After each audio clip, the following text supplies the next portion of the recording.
Cold light trembles across the lab walls, a surgical dawn that never ends. It paints my restraints the color of mercy, while they bite my wrists like policy. They call this place Rigel 6. They call me Lena. A name I bought the way you buy quiet in a hostile market, with secrets and a straight spine. Dr. Hunt hums off key as he checks the lattice. It's a human song about roads and home. The irony is either elegant or cruel. I haven't decided. He keeps his eyes on the console, not on me. That's how men like him live. Face in data, hands in blood, conscience outsourced to procedure. You'll feel pressure, he says, voice even. Then a dissociation, I finish for him. You practice that line on the last 3. He stalls, caught. The truth fits him poorly. A thin filament of coolant snakes along the ceiling, seam like a frozen vein. If I flex the right muscle in the wrist, the manacle sensor notes stress and tightens. I flex anyway, just to make it tighten. Control is a conversation. I was programmed to keep talking. Was, a system commander. On my world, hierarchy is gravity. You don't feel it until you fall. Control, threat, payment, technology. Those are the languages I learned instead of lullabies. The station shudders. A tremor climbs the table and lays its teeth along my spine. Sirens coil up from the hall in red spirals. The lights lag, find new footing, then fail to agree with each other. Dr. Hunt lifts his head at last, mouth open to ask someone else for instructions. The wall to his left peels. Metal screams like an animal. Smoke and air rush past each other in a panic. Then a man steps through the breach. Tall, dust-streaked, a cheap respirator angled wrong on his jaw. Dark hair. 30 maybe. Eyes that pin things down without breaking them. Security, Hunt yelps, finally looking at a living being. Not me. Him. The stranger doesn't look at Hunt. He looks at my restraints. In one motion, he's across the room. The cutter in his hand spits a clean orange line. My manacles snap, a mechanical gasp. Blood returns to my fingers in hot, irritated pulses. He turns, drives a hard fist into Hunt's gut. Clinical, apologetic. The doctor folds, groping for air he can no longer summon with a procedure code. Can you stand? The stranger asks. It's the first credit he offers me. A question. I take it. I slide off the table, legs shaky but remembering they belong to me. The room tips, rights itself. Smoke tastes like burnt wiring and truth. Move, he says, and that's a command, but not the kind that builds prisons. He gestures to the breach, then hesitates, reading me for a beat. Not many do. We plunge into the corridor. Sparks spit from torn conduits, like come-hither fireflies with a death wish. The air carries the slap of boots and the angled hiss of shock rifles finding their breath. I have 3 rules for survival. Numbers 1 and 2 are the same. Don't die when you're almost out. Number 3 is, pay for what you take. We run. Doors blur, a procession of designations. Med 2, Containment A, legal storage, laundry.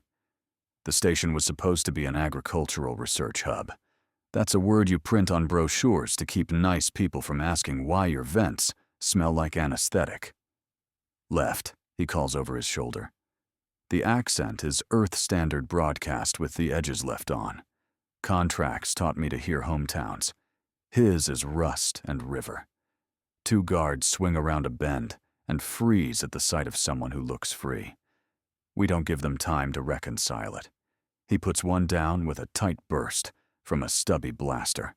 No flourish, no quip, just clean math. The second fires at me, reflex and disbelief in the same line. I raise my hands. The old training wakes with a pleasure I wish it didn't know. A shimmer leaps from palm to palm, my shield, my sin. The shot eats itself in the air, dissolving like a threat remembered too late. He almost stumbles at that. Okay, that's something. An invoice, I say. Someone will collect. We cut right into a service passage, low ceiling, pipes close enough to whisper across our backs. The station maps itself in my head, not from blueprints, but from habit. Cages teach you the shape of the keyhole. Name? He asks, as we vault a spill of crates. Lena. Jake. Good.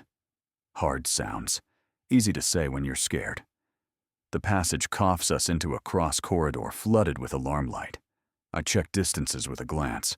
30 meters to the hangar hatch, 3 bodies and a hover pallet between here and there. A squad pours in from the left. 12. Tight formation, rifles up.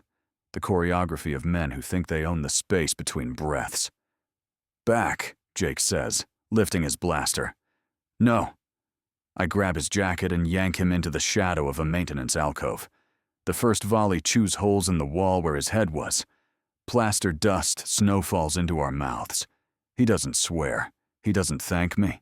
He looks at me like recalculating is a thing you do with respect. Your shield, how many hits? As many as they think they can afford. That's not a number. Exactly. He grins. Sudden. A flash of boy under man. I like you. He steps out wide to draw fire. I step out with him. The shield bulges, a taut glass dome kissed by sun. The rifles cough into silence against it. Each shot a little argument that loses its temper and disappears. Jake plants 3 precise bursts down the corridor at knee level, buys us a stutter in the choreography. We sprint. Hangar, he pants. Raptor 12 on Bay 3, I say. I saw it once through a mesh fence when they shuttled me between white rooms.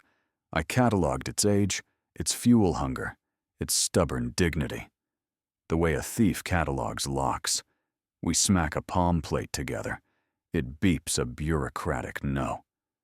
Jake skips past it to the panel, pops it with a pry wedge like a dentist with a grudge, and crosses 2 wires that never expected to meet. The hatch gasps open. Inside, the smell of old fuel and a promise nobody wanted to keep. The Raptor squats like a stray dog hoping your kindness is a habit. This is not a good ship. It is a real one. Access code? I ask. 800 credits, he says, already moving. For a rainy day. Is today rain? He looks at the ceiling. Smoke scratches the sky above. Looks damp. We slam into the cockpit. I fall into the co-pilot seat because the pilot seat has already decided it knows him. The harness bites. He throws an arc of switches like he's skipping stones across a lake he grew up on. Systems cough, bargain, wake. The bay siren shivers into a lower key. The doors groan like they owe us money. A shot carves the hull at the last second. A hot whisper. The Raptor snarls, offended, and claws sky. Rigel 6 shrinks to a bright, lying dot. Space opens like a held breath released too late. For a moment, neither of us talks. There's only the old ship's tremor and the thin high note of things you can't undo. I look at him. He looks back, not to take inventory, but to take responsibility. Where to? He asks. The word lands in me like heat. Home. The answer is a sharp edge and a soft thing. Both. It tastes like lake water and ash and a boy saying my name like he forgave me in advance. I haven't earned it. That never stopped me before. Avalon, I say. Forests. Lakes. A town that smells like bread when the wind's right. He nods, does not ask the price.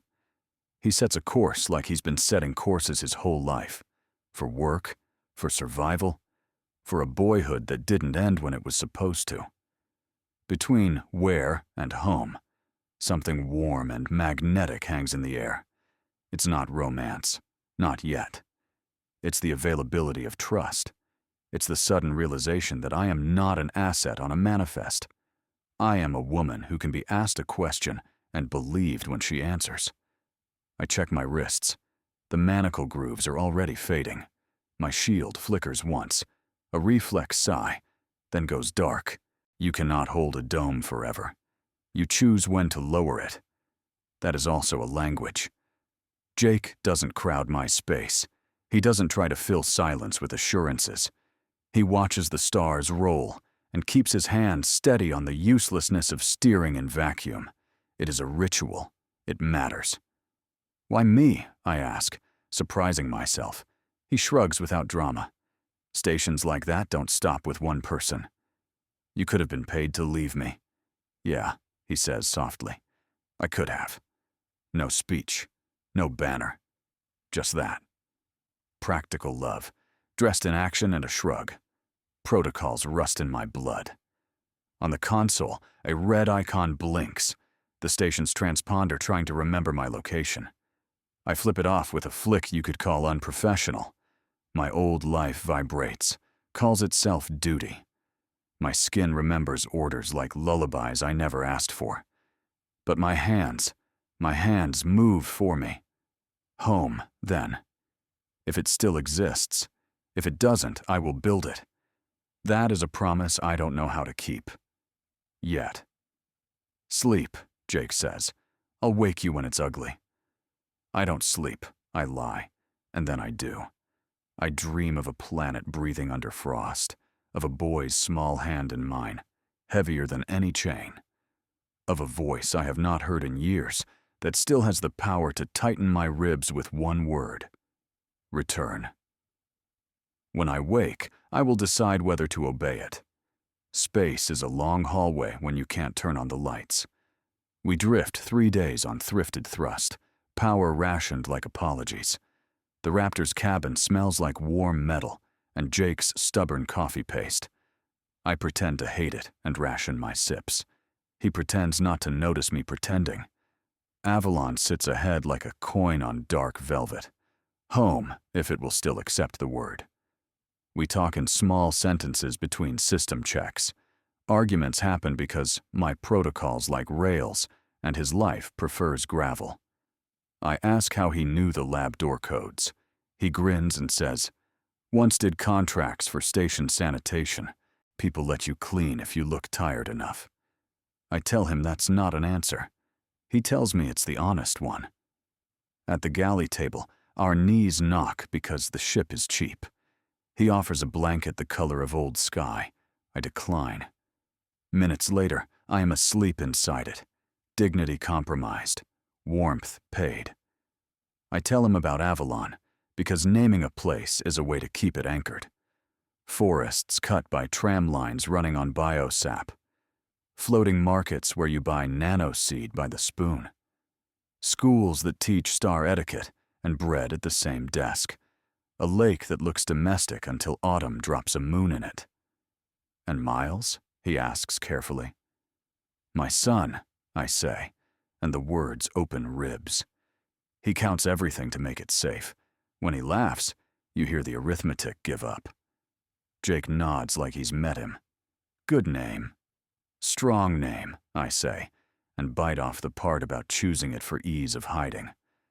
On approach, the radio gives us silence in an organized way. No chatter, no traffic. The drift beacons blink, but nobody is home to wave. The WeatherNet repeats a sunny forecast from 3 lunar cycles ago. Sun is an insult when the world is wrong. We drop through cloud. The forest spreads below in obedient dark lines, then breaks, then opens. The city's edge rises with the familiar pattern of slab and circle. There should be lights knitting dusk together. There are not. Smoke curls from broken teeth where towers stood. Streets carry the wrong number of parked bikes. Windows look like eyes after a fight. Dead channels, Jake says softly, reading the screens he doesn't need. Empty sky. Not empty, I say, and feel it before I point. A residue in the air. The metallic aftertaste of a mass lift. The gravity scars you get when ships leave in batches with more than cargo. We land in a municipal park because the pad would announce us. The Raptor sulks under trees that were planted to make citizens feel curated. Ash freckles the pond. A bench lies on its back like a fallen animal. Someone has drawn a hopscotch grid on the path in chalk and never finished the last square. We walk fast because moving is the only proof we didn't dream the lab. 2 blocks in, I find a hollow projector under a bench, palm worn, still blinking. I press it. A dirty blue cone rises, flickers, resolves. A girl appears. 12, maybe. Braid lopsided, eyes too large from neighborly fear. "They came from the sky and took everyone," she whispers. "Don't go to the big plazas. They set nets. We hid in the tunnels under the mural hall. If you're Mom, or if you know Mrs. Rhee, tell Miles I kept his marble." Static eats the last shapes of her mouth. The message loops. I let it loop once more, because hope is also a loop. Jake's jaw goes tight. "Tunnels. The hall's a kilometer east," I say, already turning. "But it's bait if they recorded this here. Then we don't go straight." We don't. We cut through alleys and glass, and the stillness that follows organized theft. A transit car sits at a curb with an advertised smile frozen on its side. The smile says, "We'll get you there." It was not built to interrogate the word there. I follow old drives that were once called orders and now pretend to be instincts. Stone remembers my palm. In the silent wastes, it remembers. We reach the canyon hours later, shoes kissed by soot. Jake keeps pace without ceremony. He doesn't tell me to slow down. He does not say I'm brittle. He spots the drones before I do and throws a fist that means stop. We watch them pass in a serpentine. They hum in a key that means contract fulfilled. Not ours, he decides. Shell Corp engines. License plates scratched. They want deniability more than speed. Collectors, I say. The word wears different uniforms in different galaxies. The canyon opens its patient mouth. Stone answers my palm with a low, embarrassed hymn. The door slides. Cool air kisses my face like the apology of a house that thought you had left. Inside, a cavern with electric ribs. Lanterns hang like moons in deliberate constellations. People, fewer than a world needs, more than I feared. The survivors look like statistics until they look like themselves. "Mom!" The sound strikes like gravity suddenly remembering me. Miles breaks from a cluster of blankets, runs, collides.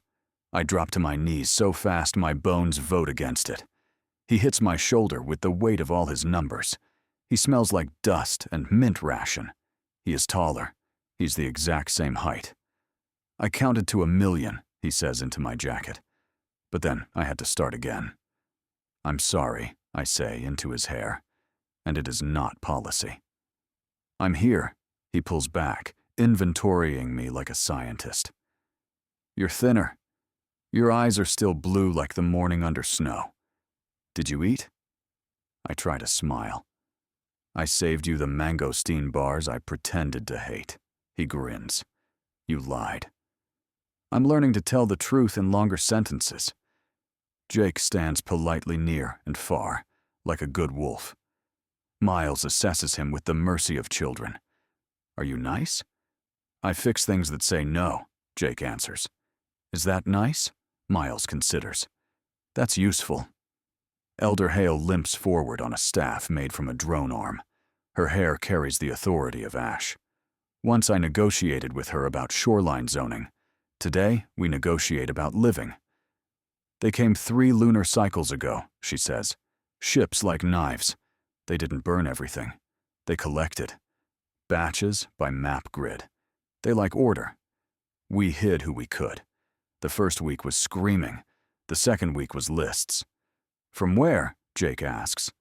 "From above," she says, chin tipping at the ceiling like it used to be a sky. Not our invaders, exactly. Hired collectors with a signature I've smelled before. Corporate. It blooms sour in my mouth. "Earth origin?" I ask. "Outsourced enforcement?" She rubs her jaw. "Earth money. Alien paperwork. They look like a loophole." My protocols sift the words for contract shapes. The old training purrs, resource, compliance, debt structure. It wants to climb behind my eyes and drive. I tell it to sit. We make a plan, I say. We raise shields, jam sensors, cut their eyes. We move people in small, rude ways so their big, polite machines can't predict us. Training? Elder Hale asks, and I hear the dare inside the ask. Jake lifts his hand. I'll take teams. Simple drills, 5 moves only. No heroics. We keep the slowest person safe and call it victory.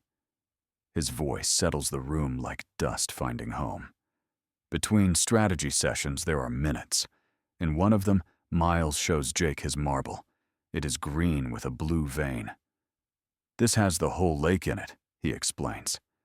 Jake takes it like a fragile planet and nods solemnly. Better not drop it then. We raid the old municipal storehouses for gear the city bought for festivals and emergencies. Both had the same budget. We pull fiber cable, solar paint, particle shrouds meant to make kiosks look mysterious. I bristle scaffolds with sensor jammers made from street music amps. The city was built for joy. Joy makes good camouflage.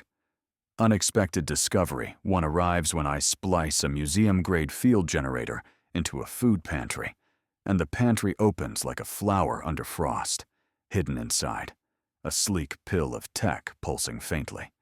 Not ours. It carries the scent of my former employers, the consortium. It shouldn't be here, but it was here all along. A quiet, sleeping anchor, a contract clause in hardware. What is it? Jake asks. A relay to a permissions lattice, I answer, hating how easy the words come. It treats people like shipments. It's how they knew where to knock. So someone let them map us, Elder Hale says. Not a question. Someone sold predictability, I say, and taste rust. We move at night. Teams bleed through alleys, dressed in black and chores. I lead the comms strike because I owe the city the shape of my hands doing something good. Jake slices the cadres into cells named after ordinary things.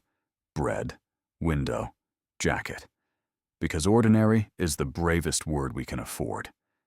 At the first node, my shield hums awake like an old hymn. It curves over the squad, a small private planet that says, "Not today." Patrols hit it and look offended when reality declines their bullets. A boy named Teo flinches at the first impact, then laughs with his mouth closed so the night can keep doing its job. We cut link nodes with neat violence. Fiber lines lie like harvest. Smoke blooms from diversion crews and moves like curtained theater. Freed cells drip from cages into streets, blinking like owls at noon. Their faces do a math problem called survived. I want to solve for always. The equation refuses. Between runs, my son sleeps curled around my hip like he refuses to lose me in straight lines again. I sleep sitting up with my blaster under a jacket and my hope under my tongue. Jake drinks water like it's a promise signed by his father. He does not make speeches. He checks knots and checks the slowest person twice. Quiet minutes find us anyway. In one, our fingers brush over a coil of wire we both reach for. We hold it too long. Not a confession, a scaffolding, already a promise. In the third night, we move on the dispatcher complex. I taste metal and law at the same time. The doors stand in a confident rectangle. Confidence is a flaw. "Ready," Jake murmurs, shoulder tipping mine. "Yes," I say, because I am, and because I must be. We step. The air thickens. Something presses down, cold, seasoned, interested. A mind, not human, not local. It peers like a buyer assessing a purchase. It calls me by my old serial number without using sound. "System Commander," it says, and the word is a leash offered with a smile. I lift my hands. The shield rises. The night breathes in and holds. We go to war. We move like a rumor through our own streets. Bread team ghosts right. Window climbs. Jacket waits with the stretcher cart we camouflaged as a noodle stand. Every step is an abacus bead. I can hear Miles counting somewhere safe with Elder Hale, turning fear into arithmetic until numbers get tired and lie down. The dispatcher complex breathes money. It was a tax office once. Now it rents out obedience. Glass ribs, polite floodlights, a plaza designed to make citizens feel supervised in a friendly way. Under the paving, the relay I found's older sibling, humming permissions in a language that tastes like contracts. 2 minutes, Jake whispers, chin to his collar mic. Then the street show. He looks at me without talking. The look says, "If you go too far into your old world, I'm coming after you." It is not romance. It is a rope on my waist. "Shield up," I answer, and lift my hands. The field unfurls from me with that shameful ease. It smells like cold rain and damaged pride. It domes us to the waist and lets our knees run. We cross the plaza. A patrol of collectors swings toward us in synchronized curiosity. Their armor is matte and forgettable, the way a weapon wishes to be. The nearest raises a non-lethal pulse cannon, kindness as policy, and fires. The pulse rolls at my shield like a slow opinion and breaks into blue rain. He repeats, baffled by a no he didn't plan for. Jake kneels and answers with 3 identical shots that take their legs without taking their names. He is merciful and efficient. Status would have made a speech. Humanity carries. We hit the doors. I palm the plate and feel the station mind sniff me for cereal. It tries a trick, a lock that opens only if you think you belong. The shield prickles. Old me fits like a glove the cage made. New me keeps a finger outside the seam. I belong, I lie. The lock buys it because it was made by people who never had to. Inside, a cathedral to paperwork. Tall ceilings, white consoles shaped like altars, sensor spines that curtain the room in fine threads of red light. At the center stands the chair. My throat tightens at the sight. Ergonomic and elegant, with a headrest built for politely harvesting what you know. Discovery 2 hits me across the teeth. The chair isn't just for data. The glass veins in its armrests pulse a tiny rhythm I know too well. A constellate forge, cadence, repurposed. They're minting identity keys from terrified minds and shipping them upstream. Not just collecting people, making them into access. Avalon is feeding codes to a bigger machine. "Don't sit," Jake murmurs, as if I might. He puts his palm on my sleeve. Warm, steady. It moves me 3 inches back to myself. The foreign mind arrives the way cold arrives in an empty room, without sound and with excellent manners. Pressure opens between my eyes, polite and absolute. It sifts me by titles. System Commander, Procurement, Liaison, Deviant, Mother, Risk. Return, it suggests, far too gently. "No," I say aloud. Collectors fan in from side corridors, 2 ranks deep, rifles lifted like questions that dare you to be wrong. My shield thickens. Bread team slides under it with faces lifted, trusting. Window team cracks a side hatch and snakes power cables across the floor like roots looking for water. Jacket's noodle cart clatters in, steam hissing, soup smell hiding ozone. I push back against the mind like 2 palms against glass. It is old and smooth. It carries a tinny aftertaste. Boardroom air, polished boots on soft carpet. Not a military hive. A consortium voice wearing an alien lease. "You are late," it says in the memory of my old superior's tone. "Your planet has already been pledged. This is extraction, not war." "By whom?" I ask, because questions can cut. It shows me a paper corridor, a treaty stamped by a dozen harmless agencies, all of them umbrellas for one reign. Earth names mixed with off-world seals. Avalon signed away predictive utility outputs in exchange for climate shielding and interstellar credit. The signatures are tidy. The footnotes are carnivorous. We were insured, then harvested to pay the premium. That is Discovery 3, and it lodges like a bone. I stagger. Jake feels it. He shifts, taking some of my weight without turning it into theater. We pull the main uplink, he says into my hair, eyes on the bundle of fiber feeding the central dais. We blind them, then it's whack-a-mole. The mind presses harder, irritated that the stagehand is speaking. It tries to push protocol through my throat like a ventriloquist. Kneel, it suggests. I don't. I bite my tongue and taste copper, and the taste is a province I still rule. Window, I hiss. Lights. Window team kills the room glow and floods the space with the kind of darkness that contains decisions. My shield hums louder. The collectors fire. Blue rain. Sparks. Jake slides forward in the blur, puts precise pain into knees and shoulders, turns zeal into compliance without killing anyone he doesn't have to. He is not performing for me. He is performing for a boy who thinks marbles can hold lakes. The mind decides to stop being elegant. The room tilts. The chair's veins flare. The red threads of the sensor curtain reach for my skin like silk, learning to be wire. I lean in and bite the lattice with my own brightness, the field flexing until the air smells ionized and a little holy. The crown of the relay, there, above the central beam. I aim with my breath. Jacket, I call. Now.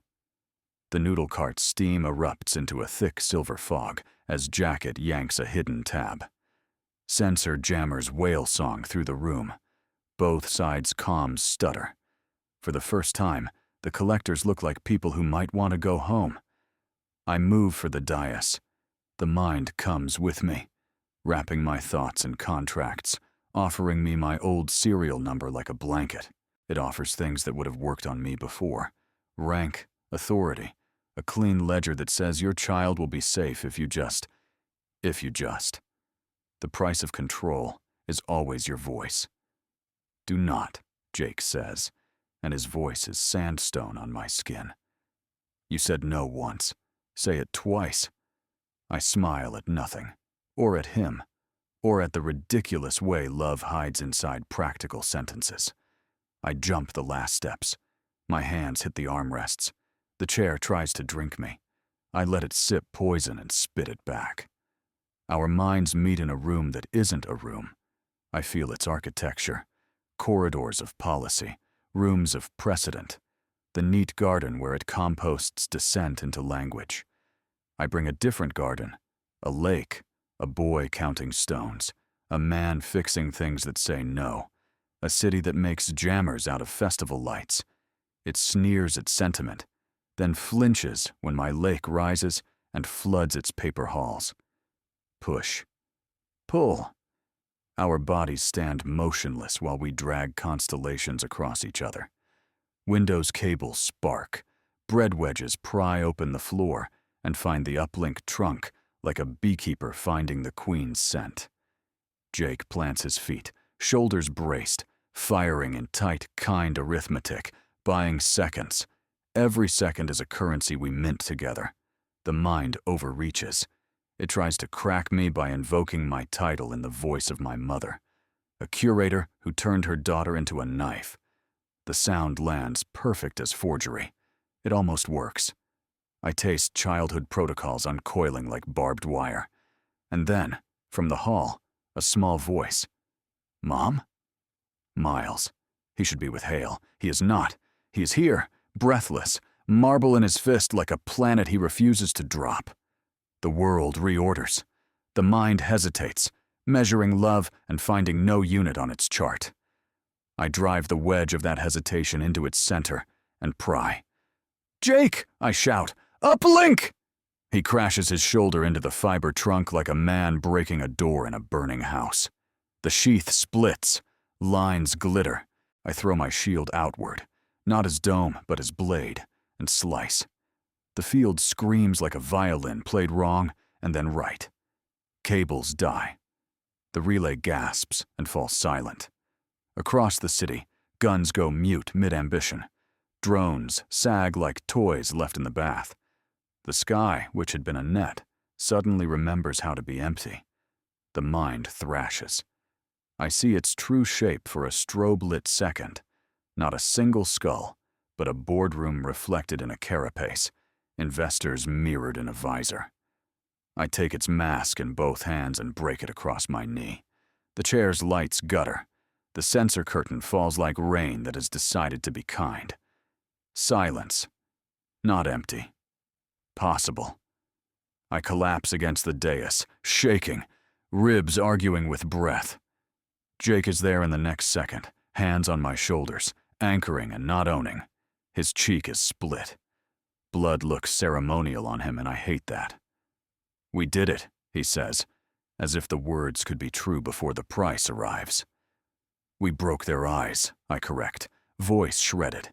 "They'll grow new ones. I'll blind those too." It isn't bravado. It's a plan and a promise dressed as one sentence. Miles wedges himself under my arm and clamps like I am still a moving ship and he is tired of falling. "Mom, I didn't drop the lake," he reports, palm opening to reveal the green marble safe and wet with his sweat. "You didn't," I breathe, grateful for the ordinary report after extraordinary math. Alarms fail in confused patterns throughout the complex as bread and window exfil. Jacket abandons the cart and lifts a wounded collector onto the stretcher because not killing is also a rebellion.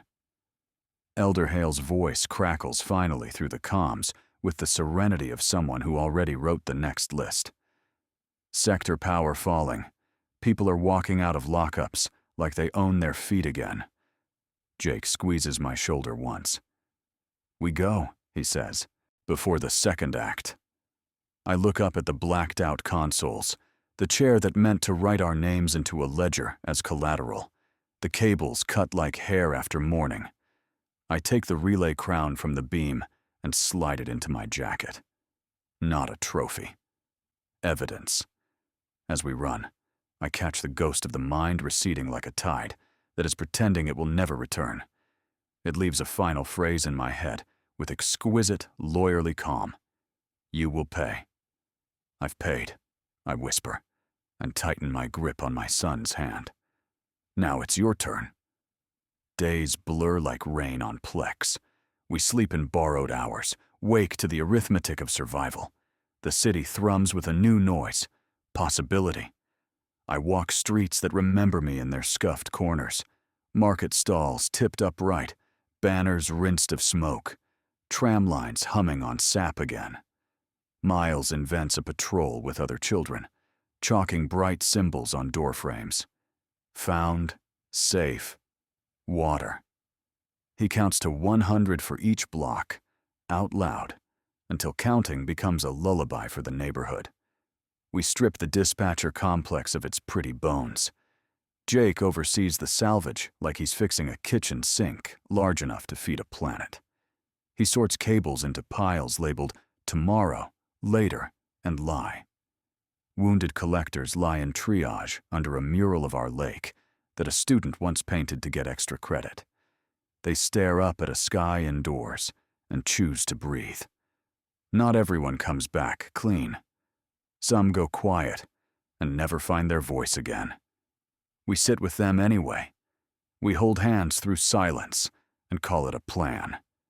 The council reforms itself at the old library because paper still smells like conscience. Elder Hale calls me forward with a tilt of her chin that feels like a vote passing. "Lena," she says, "we need your hands where the city can see them." Protocol tries to stand inside me, proud and straight-backed. I sit it down with a glance. I give orders badly, I tell the room, but I can aim us.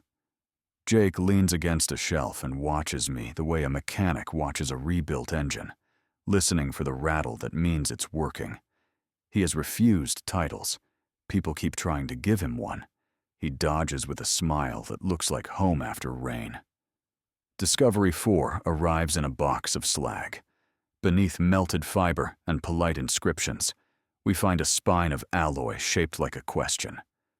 The relay I pocketed pings it when I bring them close. My stomach drops in a very practical way. The alloy carries an imprint of a permission lattice registered not to our invaders, but to an intermediary on Earth. The Lyric Group, a philanthropy wrapped around an extraction mill.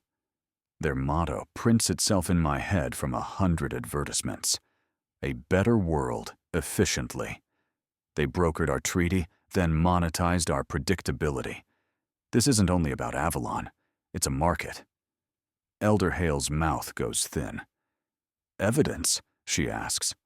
Enough to embarrass them, I answer. Not enough to end them.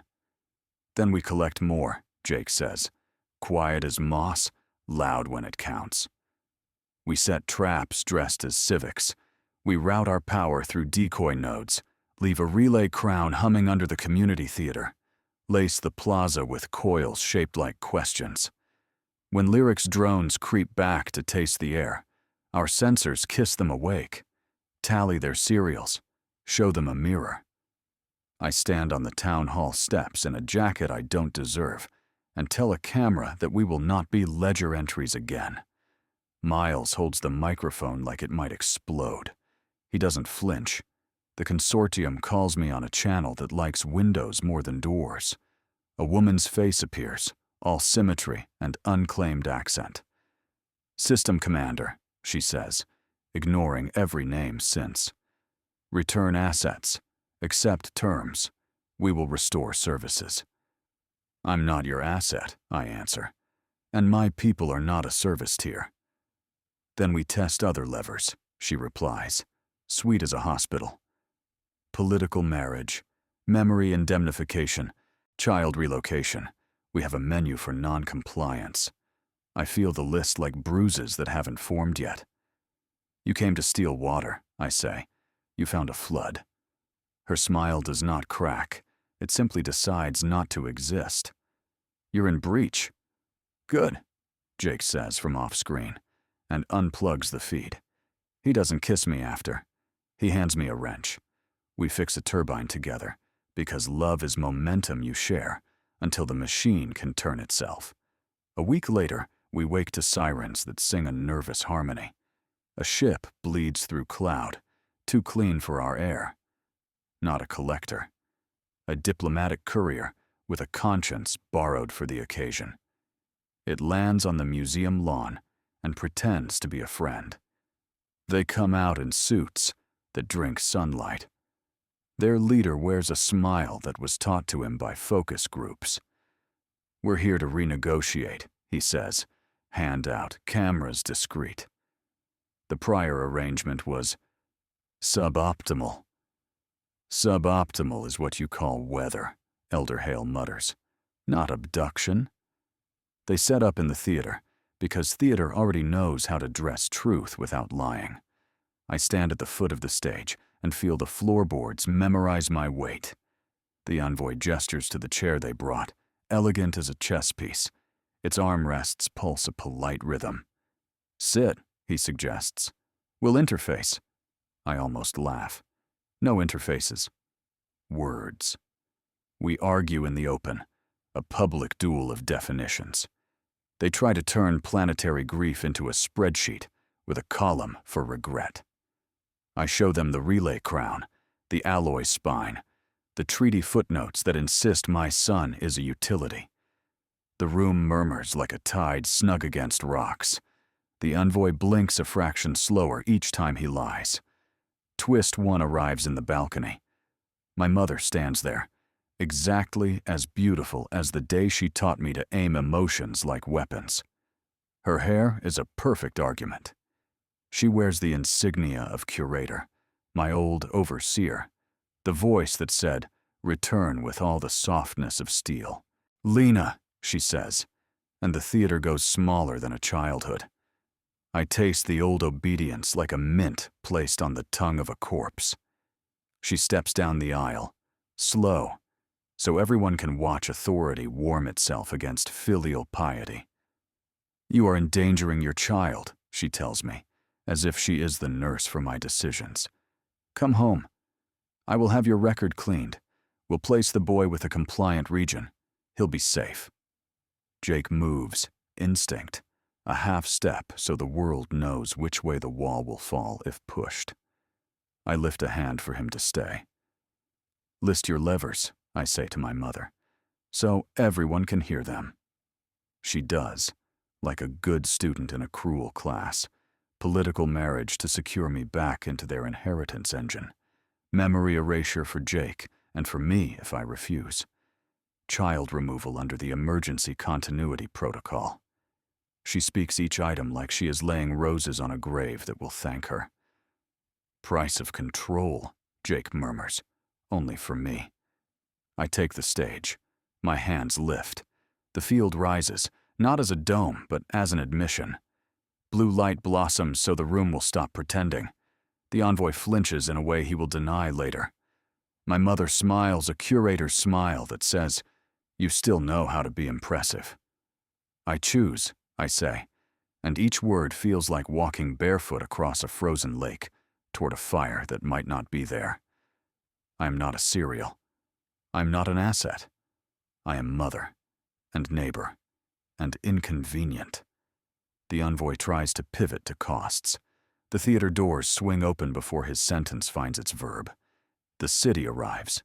Bakers in aprons, coders with ink-stained hands, bus drivers in yellow vests, children holding chalk that looks like flags. Elder Hale bangs her staff on the floor until the room listens to age. Twist 2.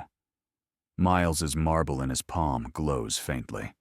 My shield hums in response, pitch-tracking color like an old duet remembered. His collection of stones, everyone cataloged by touch, has been catching bleed from my field since he was in a cradle. He steps forward, small chin up, lake burning in a bead of glass. "You can't have her," he tells the envoy carefully. "We're a set." The envoy calculates optics and fails. My mother calculates control and misreads the unit.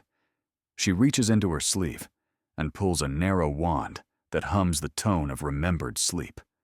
A memory harvester. She aims it at Jake. Choice removes the last of my training like a coat that never fit. I throw the shield not at bullets, but at law. The wave hits the wand and the envoy's briefcase and the polite chair. The devices stutter and die, blue sparks like fireflies giving testimony. The crowd pulls breath all at once. We stand inside it. Bare.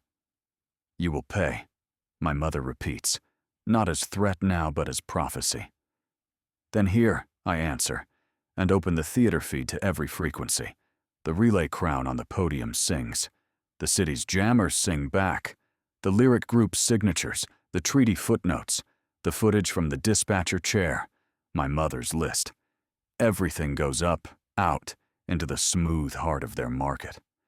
The world watches our little planet refuse to be efficient. Consequence comes fast. Investors don't like public shame.